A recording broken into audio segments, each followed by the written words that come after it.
Bukas oy mega special coverage ho ang Manila Broadcasting Company DCRH. Siyempre kasama ang DCRH News Television. Ngayon ay 26 na ng buwan ng Hulyo taong 2026. Bukas ay araw ho ng ikalimang SONA, State of the Nation Address ni Pangulong Ferdinand Bongbong Marcos Jr. At yan ho yung atin pong antabayanan ho sa araw ng bukas. Ano ha?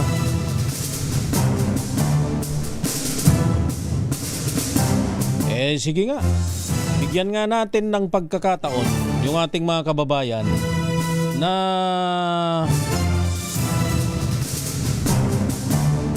magbigay ho ng kung ano yung nais nilang marinig dun ho sa SONA ng Pangulo sa araw ng bukas. Mag-message lamang ho kayo, lalo na ho yung mga naka-tune in dun ho sa ating live stream via YouTube. Doon ho sa YouTube dahil ito yung ating nasa harapan pwede rin naman siguro sa ating Facebook, pero sa YouTube na lang para isa na lamang ho. Kung kayo'y nakamonitor sa Facebook, mag-ship na ho kayo sa YouTube at DCRH News. Para nang sa ganun alamin nga ho natin kung ano yung ano yung gustong marinig ng ating mga kababayan. Ikaw Ronald Velasco, ikaw Ronald Velasco na inaantok pa, gumising ka na dahil Mega Balita Linggo. Mega Balita Linggo na. Ano naman ang special kung Mega Balita Linggo? Tinatanong lang kita. Total, ikaw nag-message na. Isa ka dun sa kauna-unahang nag-message. Ngayong 9 na minuto na makalipas ang 6 ng umaga. I-text nga ho ninyo kung anong gusto ho ninyong marinig sa Pangulong Marcos dun sa kanyang State of the Nation Address sa araw ho ng bukas. Ako po si Val Gonzales. Samahan po ninyo ako hanggang mamaya ng alas 7 ng umaga dito lamang sa Mega Balita Linggo.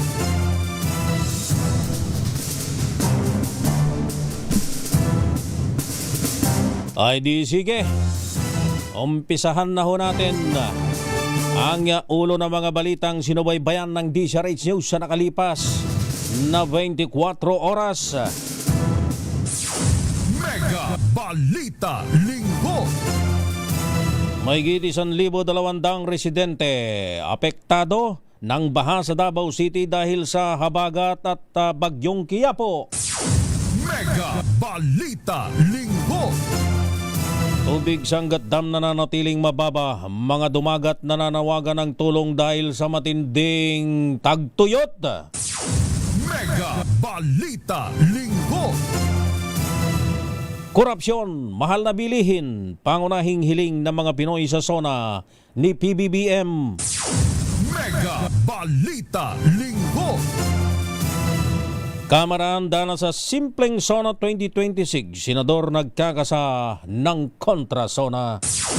Mega Balita Linggo. NCRPO nakalerto na para sa SONA. Walang nationwide gun ban sa SONA ayon huyan sa Philippine National Police. Mega Balita Linggo. Taas presyo sa produktong petrolyo asahan na sa araw ng Martes. Mega Balita Linggo.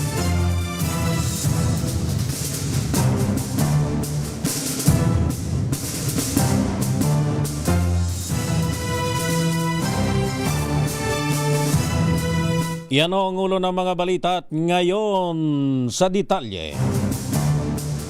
Nagdulot na mga pagbahang naranasang malakas na ulan sa ilang bahagi ng Davao City nitong Biyernes ng gabi. Kabilang sa mga binahang bayan ni dating Pangulong Rodrigo Duterte sa Bangkal sa Davao City. Umapaw naman ang mga ilog at sapa kaya ilang kabahayan ang nalubog sa tubig, nasira at may mga sasakyan at motorsiklong tinangay ng malakas na agos. Kabilang sa mga pinakapektadong lugar ang Talomo Proper, Bangkal, Teachers Village, Tugbok Proper, Riverside, Catalunan Pequeño, Matina Pangi, Matina Crossing at Matina Aplaya. Ayon sa mga otoridad, mahigit 1,200 bilang ng mga residente ang inilikas at dinala sa mga evacuation center. Wala namang naitatalang nasawi sa insidente at patuloy ang pagsusuri sa mga nasirang lugar matapos humupa ang malawakang pagbaha. Mega Balita Linggo. 12 minuto makalipas ang 6 ng umaga, nagdulot ang bagyong Quiapo ng malawakang baha at pagguho ng lupa sa ilang mga bahagi ng Northern Luzon matapos manalasan itong araw ng Biyernes. Sa Ilocos Norte, umapaw mga ilog at irigasyon na nagdulot ng baha sa mga kalsada at kabahayan at may mga bahagi rin ng kalsada na nasira dahil sa pagguho ng luha o ng lupa. Bakit pagguho naman ng luha itong nakasulat din eh? Pagguho po ng lupa at pagbagsak ng mga bato. Sa Cagayan naman, binahang ilang barangay na suspende ang mga aktibidad sa Pineapple Festival at lubog sa tubig. Ang mga paaralan, isang paaralan at mga palayan. Habang sa Baguio City, pansamantalang isinara ang ilang bahagi ng Cannon Road dahil sa rock slide. Samantala, ayon sa Cagayan Provincial Disaster Risk Reduction and Management Office, mahigit 2 katao o halos 50 pamilyang naapektuhan ng bagyong Quiapo sa bahagi ng lalawigan ng Cagayan. Mega Balita Linggo.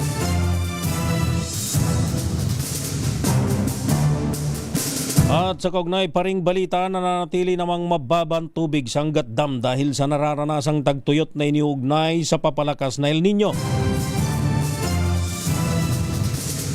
Noong Hulyo 25, bumagsak sa 150.60 meters above sea level. Ang water level ng dam ang pinakamababang naitala ngayong taon. Ayon sa mga dumagat na nakatira sa watershed, bihirang ulan sa kanilang lugar kahit may mga bagyong tumama o tumatama sa ibang bahagi ng bansa. Dahil sa mababang tubig, naapektuhan ang kanilang pangingisda at mas nahihirapan silang makakuha ng mga pangunahing mga pangangailangan. Nananawagan sila ng tulong dahil nawalan na sila ng kabuhayan at nahihirapan ng tustusan ang pangangailangan ng kanilang mga pamilya. Samantala, ibinabari ng National Water Resources Board ang alokasyon ng tubig para sa Metropolitan Water Works and Sewerage System mula 48 hanggang 46 cubic meters per second dahil sa patuloy na pagbaba ng tubig sa Angat Dam. Mega Balita Linggo.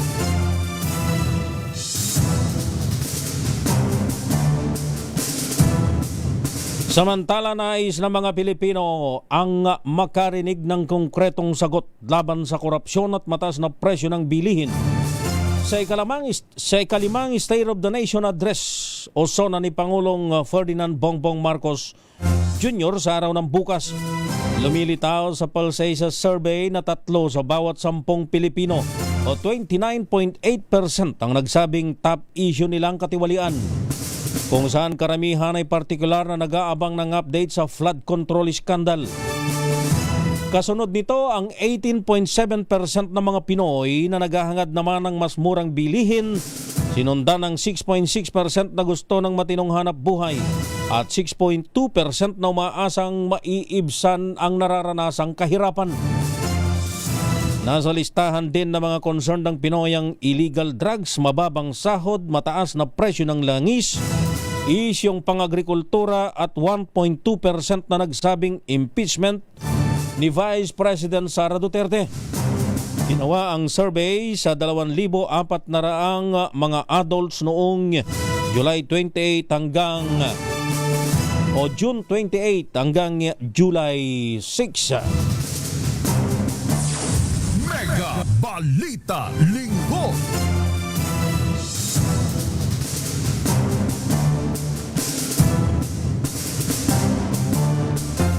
Labing-anim na minuto makalipas ang 6 ng umaga, handa ng Kamara de Representante na mag-host ng simple, focused at dignidad o may dignidad na State of the Nation Address bukas. Araw ng Lunes, Ayon kay Bulacan 5th District Representative Agata Paula Cruz, nagkasundo ang House at ang Office of the President sa isang simpleng programa. Wala na umanong red carpet o long gown at sa halip, simpleng Filipino attire na lamang ang pinasusuot sa mga mambabatas. Pinadalhan din ng imbitasyon si Vice President Sara Duterte, ngunit tinasang wala siya sa SONA dahil out of the country ang opisyal hanggang sa katapusan ng kasalukuyang buwan. Mega Balita Linggo.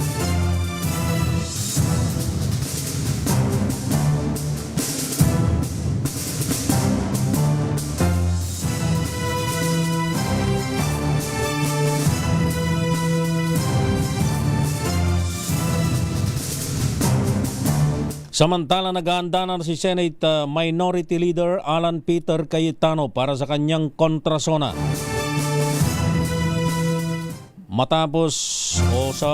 Kapag natapos ang State of the Nation address ni Pangulong Bongbong Marcos. Sa isang Facebook Live, tinanong ng senador ang kanyang followers kung ano ang gusto nilang matalakay sa kontrasona. Para sa kanya, dapat umanong tawaging sana ang SONA o Stewarding a National Agenda, kasabay ng panawagan ng pagkakaisa kaysa partisan politics. Nabatid na isang parliamentary tradition ang kontrasona kung saan pwedeng tapatan ng minority ang assessment ng presidente sa estado ng bansa. Ganda ng panawagan ni Senador Alan Peter Cayetano. Pagkakaisa kaysa partisan politics. Dapat pangunahan po ninyo at susuportahan po kayo ng sambayanang Pilipino, Senate Minority Leader Alan Peter Cayetano. Mega Balita Linggo.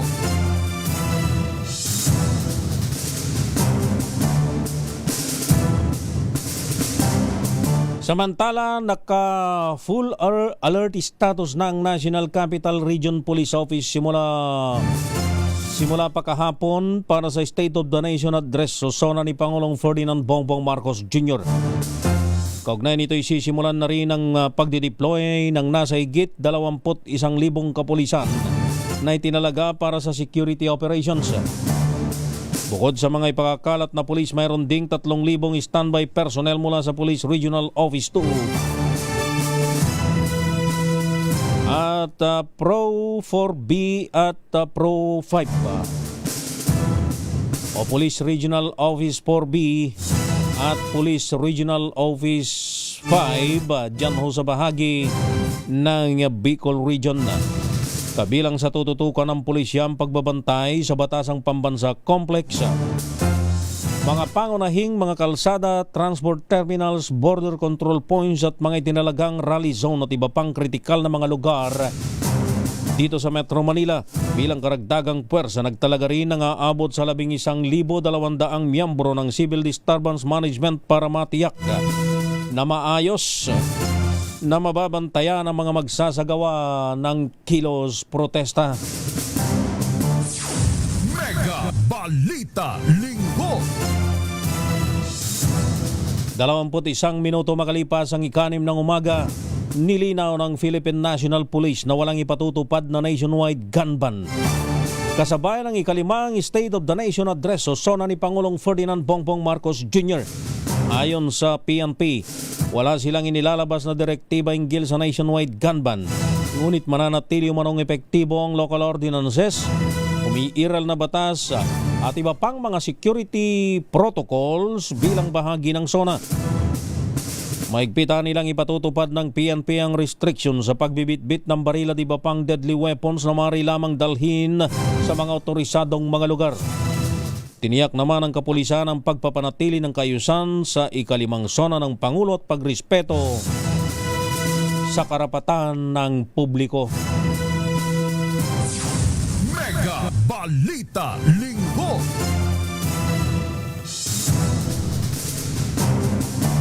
Are, di magbasa nga muna tayo na re, ha? Magbawas-bawas tayo dahil puno na. Ano, biglang dumami. Ano, ha? Ay hamon-hamunin kasi ang ating mga kababayan. Alam mo naman yung ating mga kababayan. Aha. Marami dito mga nagsasabing ko mga kantsaw.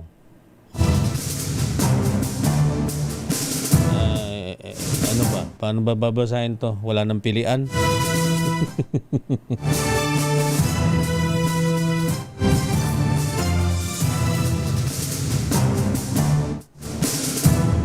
Eto, ipinagmamalaki niya ng nagawang kalsada, building 4-piece pero na maleta pala ng mga kalyado like Romualdez at Saldi. File a case first para naman bumilib kami. Unless usapang magpipinsan yan. Ang sabi nitong si... ba't din ganiri ang kanya? Talagang din sa social media talaga hindi mo talaga kunik. Eto, Bangag 06168 daw. Eto naman etong si Ivan lang 9219. Wala namang bago sa BP ninyo. Laging out of the world.